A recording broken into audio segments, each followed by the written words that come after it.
everyone. We are the Group 3. And by the way, my name is Jerome Carig, and together with me are my beautiful members. And we will be the one who will continuing the report of Group 2, which is the laws regulating transportation establishments. So let's proceed to the seatbelt law.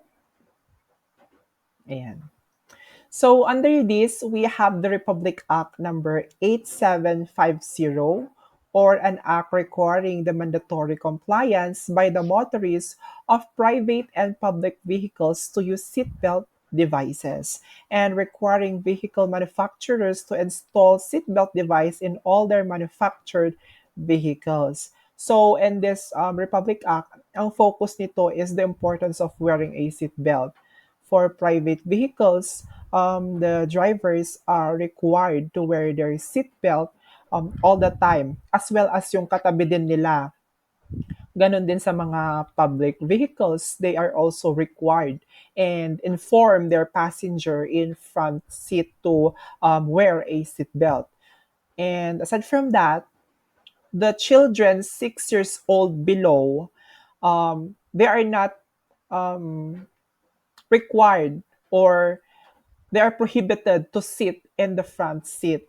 Mas maganda if doon na lang sila sa likod umupo para mas safe. Because if you're driving a car and, for example, na-aksidente kayo, at wag naman sana, and you are not buckled up, you will feel the same force as someone na parang nahulog ka sa four-story building. So, ganon kalakas yung impact if you are not wearing a seat belt. That's why it is important that we have this kind of law which monitors the drivers and passengers for not wearing a seat belt, and also um, mas bumababa yung mga cases na tinatakbo sa hospital just because of the injury. So if the authority caught you for not wearing a seatbelt, of course, there's a penalty and fines. So ito yung mga offense and fine. So sa first offense, we have here, sa fine niya is 100 pesos but not exceeding into 1,000 pesos. Sa second offense, we have here, sa fine niya is 200 pesos but not exceeding into 2,000. And sa third offense at sa mga susunod pang offense or succeeding offense, we have a 500 pesos but not exceeding to 5,000, plus meron kang 1 week suspension of the driver's license. So those are the penalty and fines sa mga drivers na mahuhulian na hindi nakasuot ng seat belt. So moving on to the next part of our report is the law on transportation of animals. And under this, we have the Republic Act number 8485, or an act to promote animal welfare in the Philippines. So, otherwise known as the Animal Welfare Act of 1998, wherein nakafocus sa Section 4 that it shall be the duty of any owner or operator of any land, air, or water public utility transporting pet, wildlife, and all other animals to provide in all cases adequate, clean, and sanitary facilities for the safe conveyance and delivery thereof to their consignee at the place of consignment. So they shall provide sufficient food and water for such animals while in transit for more than 12 hours or whenever necessary. So in this part, they should be more careful kasi hindi tao kundi hayop yung mga passengers nila. Kagaya din ng tao, hindi lang sila basta-basta pinagta-travel, and as an owner, you have to present at least a legal document para kumbaga payagan nila makapag-travel yung animal mo. Like presenting a permit issued by the BAI, or the Bureau of Animal Industry. And another thing is the health certificate issued by the licensed veterinary doctor. And any pet without such certificate will be detained by the Bureau of Animal Industry until cleared.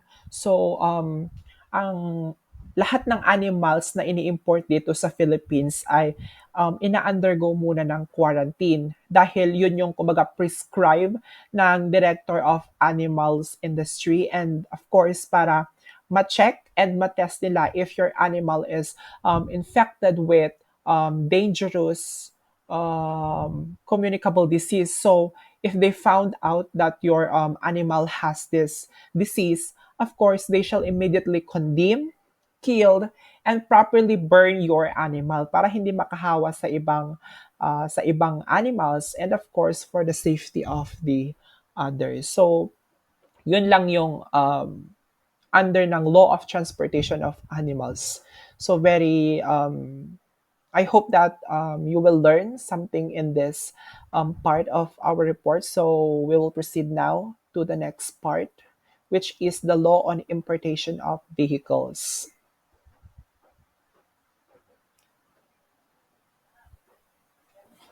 Okay, good afternoon, everyone. My name is Marfi A. Cajo, and I'm the next reporter. So, my topic is all about law on importation of vehicles. So, kapag narinig natin yung word na importation of vehicles, alam na natin yun na ito ay tungkol sa pag-import ng mga sasakyan from another country to another country. So, in importing vehicles, there are relevant laws on importation which may be useful for the transportation business, and it is in the Republic Act 7227 na kung saan they allow the free flow of goods and capital within the SABIC Bay, free port in SABIC, kung saan upang maakit or makaakit ang mga mamuhunan ng kanilang mga kapital sa mga negosyo na kung saan may pinakamalit na intervensyon ng gobyerno. So now, in importing vehicles to Philippines from another country, first, syempre, you need to get an important authority permit, which is you can only get this in the Philippines. And because having an authority permit, it can also serve as a pass for you to bring in your vehicle from another country. So dito, bago ka makapag-import ng sasakyan dito sa Pilipinas, syempre, kailangan mo din talagang kumuha ng permit para payagan kang makapag-import ng sasakyan. So, now, I have a so now the question is there any other restriction on the motor vehicle that may be brought in? So the answer here is yes. The motor vehicle should be left-hand drive. So take note of this, that if you are importing a vehicle here in the Philippines, it should be a left-hand drive only, whether it is a brand new or old, because under RA 8406, no one is allowed to ship or import a right-hand drive vehicles here in the Philippines. Kasi nga naman, di ba, halos lahat naman tayo dito, ang lahat na ginagamit natin mga sasakyan ay left-hand drive talaga. So, hindi mo na inalaw talaga dito sa Pilipinas ang right-hand drive. So, now the second question is, who are the qualified in importing a motor use vehicles to the Philippines? So now, dito naman, ay malalaman natin kung sino-sino ba talaga ang allowed lang na mag-import ng sasakyan dito sa Pilipinas. So under President Arroyo's Executive Order 156, provides that the importation of used motor vehicles into the country, except for the territories that are declared free for zone, such as the Subic Bay Free Port in Subic Province of Zambales, by virtue of Republic Act number 7227. And it is for the returning resident, syempre kasali dito, and that if you are a Filipino citizen who has been residing in foreign country for at least 1 year, you are allowed to import vehicles under the No Dollar Import Program.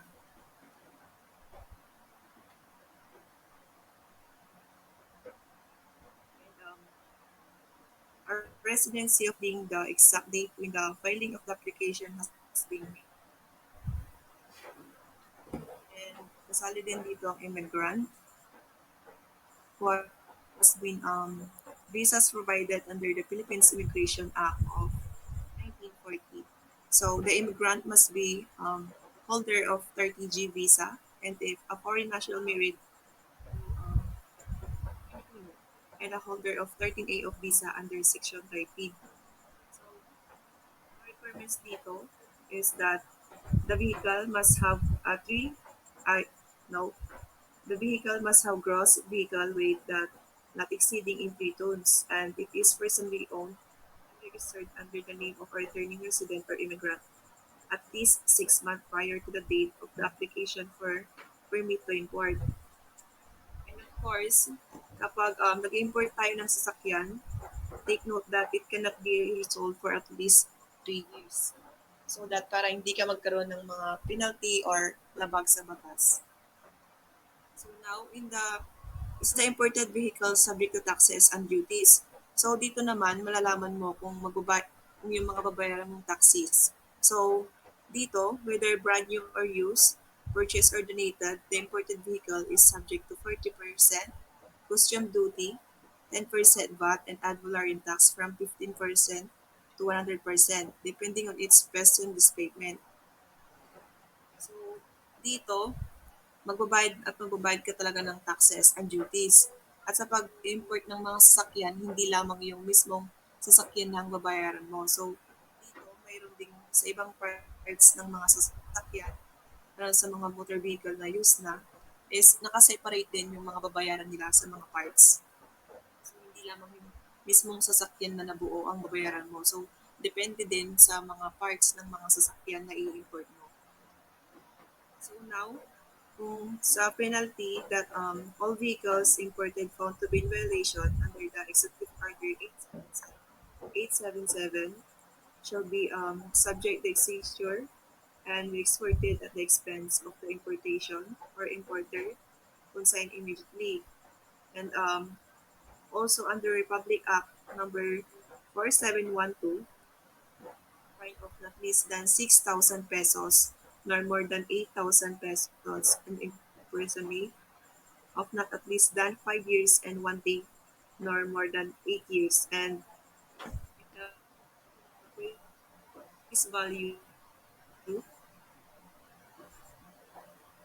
be determined in the manners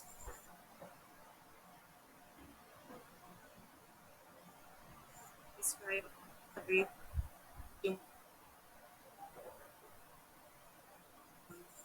so lang nasa rules ng pag-import. Mas malaki-laki ang babayaran mo kapag lumabag ka sa batas ng pag-import ng sasakyan. So, yun lang ang aking report. Next reporter. Thank you.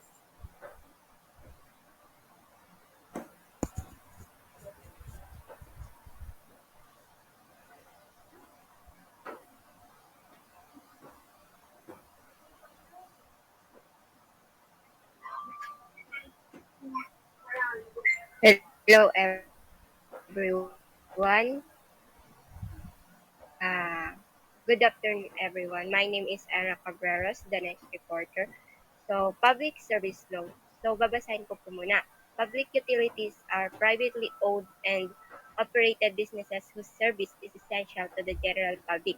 They are enterprises which specially cater to the needs of the public and conduce to their comfort and convenience. As such, public utility services are impressed with public interest and concern. The same is true with respect to the business of common carrier, which holds such a peculiar relation to the public interest that there is apparent deduced upon it the right of public regulation when private properties are affected with public interest. As mandated by law, no public service shall operate without having been issued a certificate of public convenience, which is considered a privilege and not a property right. A certificate of public convenience is an authorization guaranteed by the proper government agency for the operation of public service for which is franchise is required by law for public use as required by law. So, public service law is napaka-importante nito and, and napaka-general. The public uh, In section 1, in chapter 1 of this law under of organization, section 1, this act shall be known as the Public Service Act. The Public Service Act of 1994 is to provide for the organization and administration of the public service of the Republic, the regulation of the conditions of employment, terms of office, discipline, retirement, and discharge of members of the public service. And it is matters to connected with this law. So, napakahalaga ng ng law na to kasi natutulungan niya in general lahat-lahat in employment, in businesses. So, under niya lahat ng nasa public. Also, this act is to recognize the Public Service Commission, prescribe its powers and duties, define and regulate public service, provide and fix the rates and quota of expenses to be paid by the same other purposes. Who does the Public Service Act apply to? So, paano nga ba nila apply to? So far, as at this section, provide otherwise and except where it is consistent with the context or clearly appropriate the provisions of this act shall apply to respect of officer and employees whether they are employed within or outside of the republic and in respect of person who were employed. So, dito rin pumapasok yung respect mo dun sa, for example, may trabaho ka, then, ah, nakakwan din sa law na need mo i-respect or need a fair para sa ikabubuti ng business or nung pagpapatakbo ng business. We as a public servants who are work for government and for citizens, they are responsible to the elected government not for a political party, hindi basta sa political party, kundi maging responsable rin tayo sa lahat. Example ngayon, 'di ba?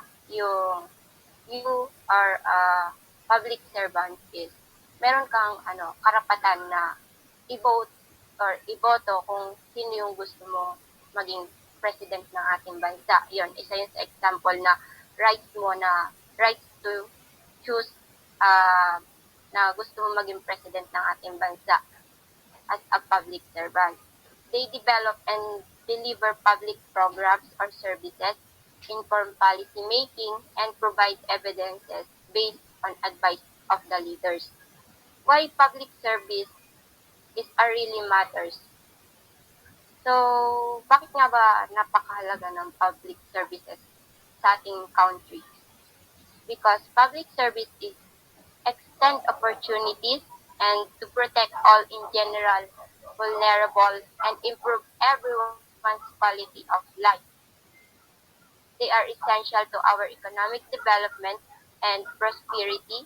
They strengthen our communities and bind us together as the society. It is a matter also because it helps people in the hard time. Right now, public services workers are on the front line. Since the start of the economic crisis, local authorities have been helping people with debt counseling, housing support, help claiming benefits, and employment advice. So, napakaraming benefits ng public service law na to. Marami siyang naproprotect and maraming opportunities na naibibigay sa bawat isa sa atin na public servant. So, yun yung halaga ng public service law sa ating country. And next reporter na po.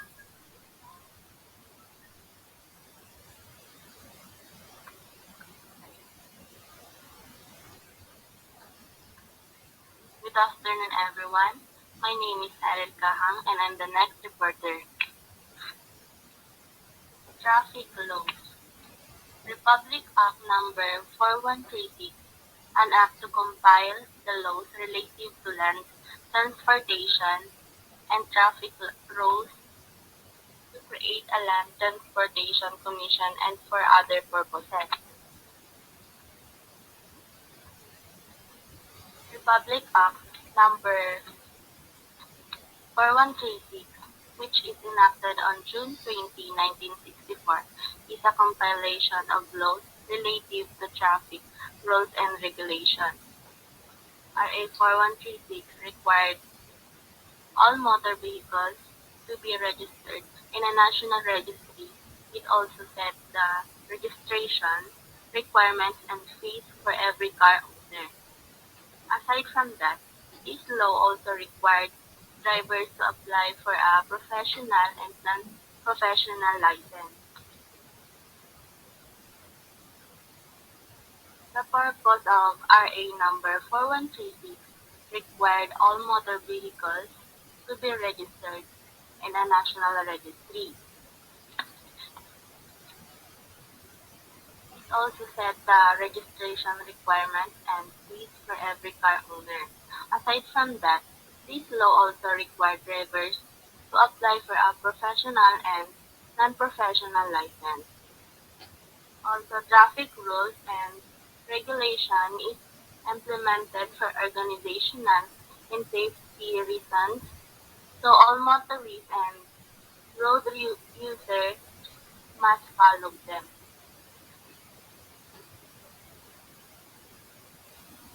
Why do we think RA 4136 is important? It is a sense that it provides all the safety of the motorist. Traffic, traffic laws are designed to protect you and other drivers on the road.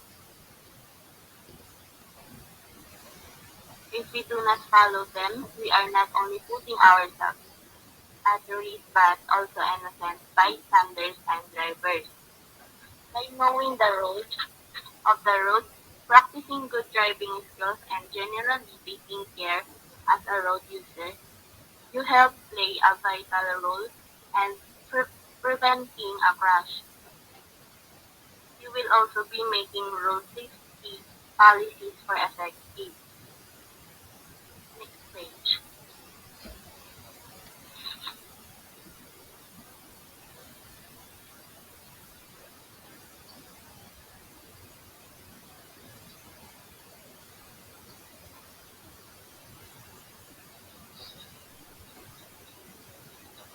Section 56, Penalty for Violation.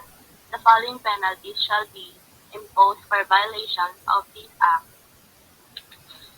A. For registering later than 7 days after acquiring title to an unregistered motor vehicle or after conversion of a registered motor vehicle requiring larger and registration registration fee than for which it was originally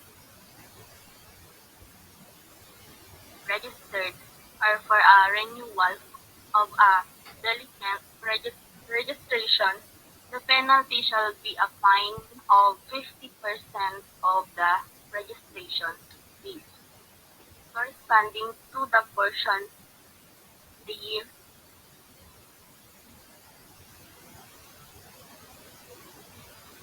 for which the vehicle is registered for use.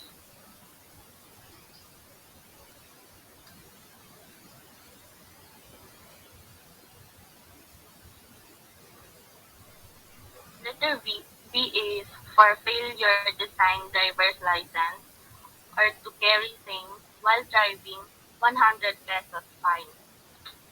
For letter C, driving a vehicle with a delinquent or invalid driver's license, 200 pesos fine or imprisonment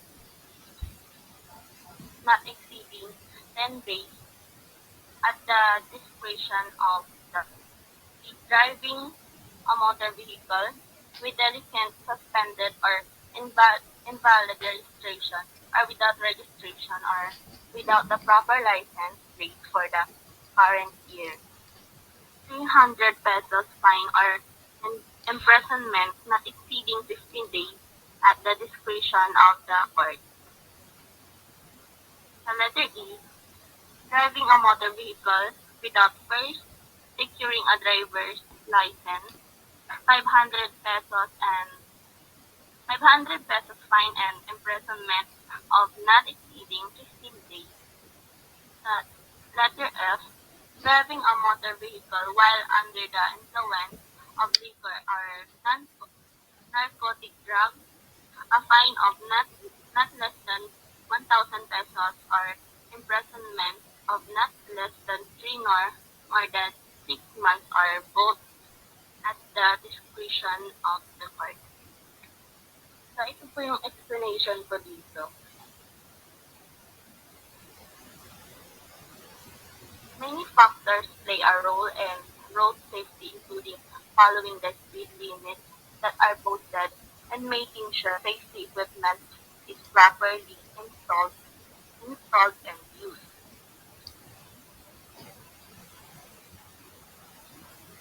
I will also discuss the skills that are expected and needed to be an efficient driver, including the ability to act responsibly and ability to be patient when it comes to driving. Speeding is defined as the act or as instance of driving, especially a motor vehicle, faster than is allowed by law.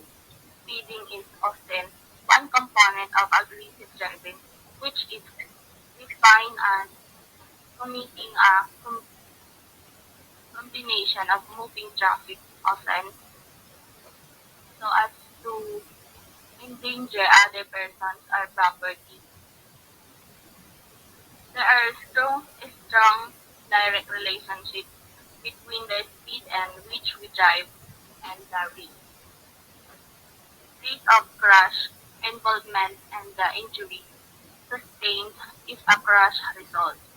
The probability of injury and the severity of injuries increases exponentially with vehicle speed. Even small increases in speed result in a large increase in the force experienced by the vehicle occupants or other road users. That's all. Thank you.